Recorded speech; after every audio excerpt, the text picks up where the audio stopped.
Well, hello everyone. Merry Christmas on the 25th. We're out at the Maniacal S10 shop.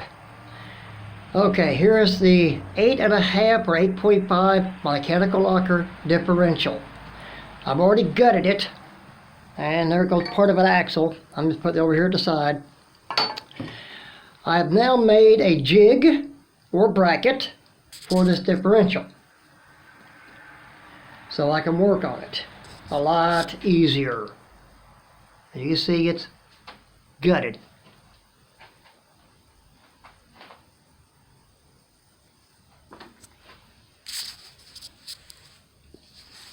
And most of the guts, spider gears, axle gears, clutch packs are right there. I learned how to work on these now. I'm used to the old school posi units. This is a posi unit, but it's a different type. It's a mechanical locker versus just clutch setup. And I've used an engine stand. There's the transmission bench top stand that I made that you see in my other videos. So here we go to where I made the T-handle for it. And here's how this goes. Any way you want to use it.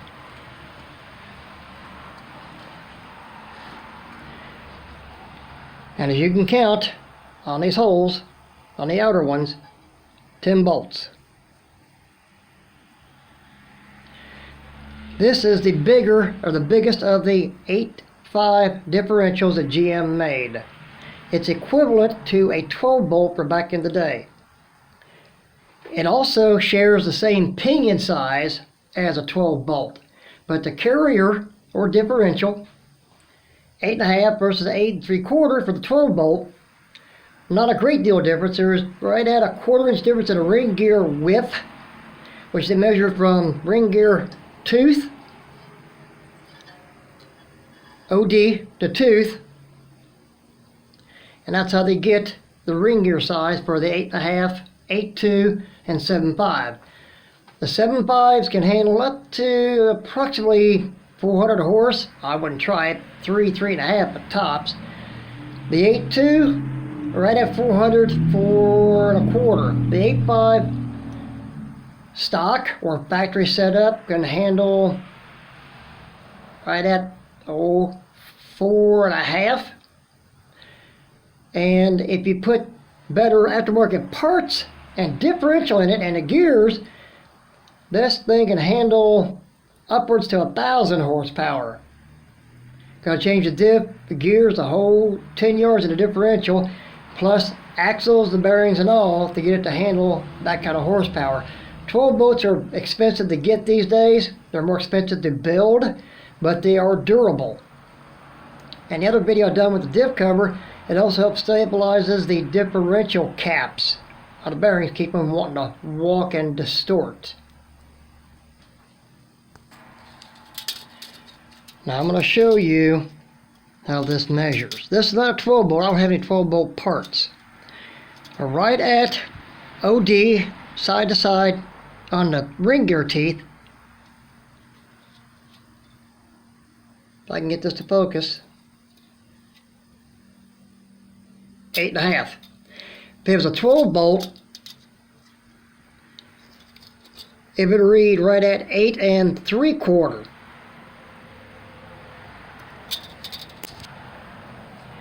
Now the brackets I've made, well, modified I should say, this bracket and to this bracket is already welded up and set up this way. This is all part of bed framing and adapters.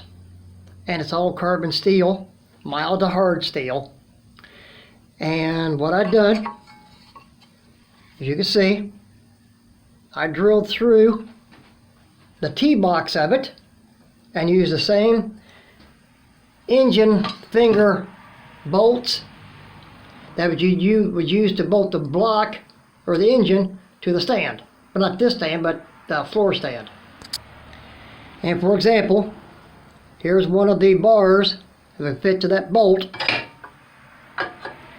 And then that upper bolt hole here is where the engine would bolt to it on 4 of these. 2 upper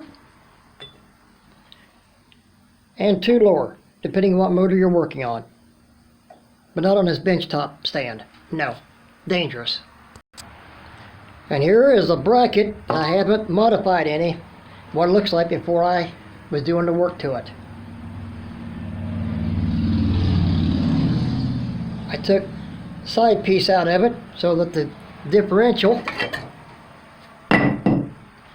would fit down in there. It isn't going anywhere. You can put all this together and it's going to hold.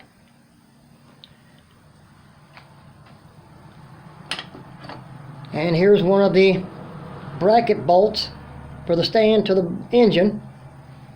I just drilled the hole through here, bolted it. I've got it. That's simple. And the good thing about this is it is adjustable. If I can get this to work for me. So you see the upward elongated slots. I don't doubt 12 bolt, the 8 3/4, the 8.2, 7.5, or maybe a Dana Ford 988 would work into this. But Ford does work theirs a bit different. I think, if I remember correctly, the Chrysler and Detroit Locker, the Spicer rear end differential works real good in this. But the Chrysler and Ford may need to adapt a bit. I haven't tried that yet. So if you do so, be careful always, and let me know how it comes out for you. Now we're out in the Maniacal S10 garage. Excuse the mess, but work in progress. Okay, here's the differential bracket on the engine stand.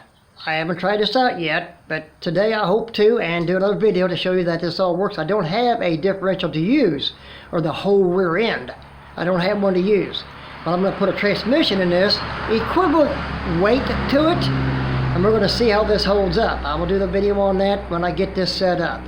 But the bracket itself is done.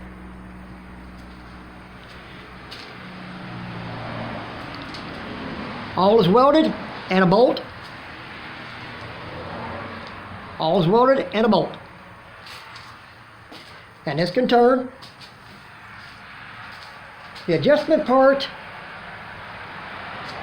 if I get this